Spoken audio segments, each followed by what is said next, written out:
March the 10th. Looking here at a chart of a weekly chart of euro versus the US dollar. Before we do that, though, let's just take a minute and look at the legal disclaimer.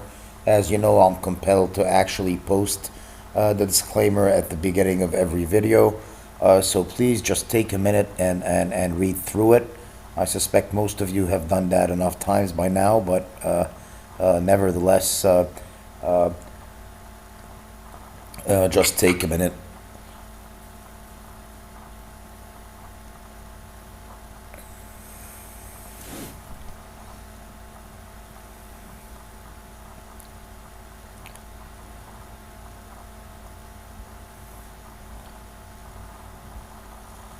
Okay, moving into the chart before we start again, for those of you new to the videos, for the best viewing quality, you want to go to the bottom of the YouTube video and click on the settings icon, which looks like a wheel and is right next to the cinema mode and full screen mode icons. So you want to press on the settings icon and select the highest resolution available. So 360p or 480p if available. Do not leave it on auto. This will ensure that you get the best viewing quality possible for the video. After you've done that, you want to click on the full screen icon to get an enlarged picture of the chart. Now with that, let's begin. Again, this is a weekly chart of the euro versus the US dollar.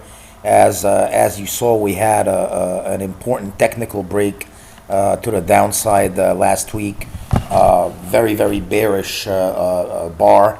And I'd like to spend a little bit of time this morning just talking about price structure and really how to read Japanese candlesticks for those that are not very familiar with this.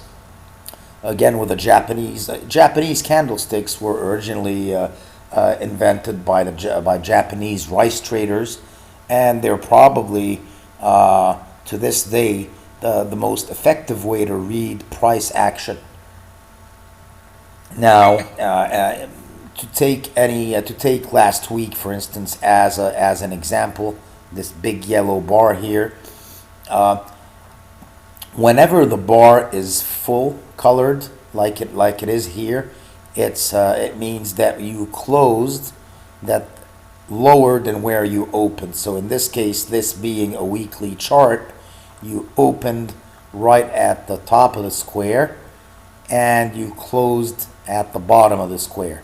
And the wicks on either side, like the little wick you have here or the wick you have there, that's the high of the week. And then if there were a bottom wick, which there wasn't in that case, that would be the low of the week. Given that we did close on the dead lows of the week last week, there is no bottom wick. So you can actually derive a lot of information from the Japanese candlesticks. When you have a hollow bar like this, it means that you closed higher than where you opened. So here, that was sort of like a positive week from a price action standpoint. That one as well.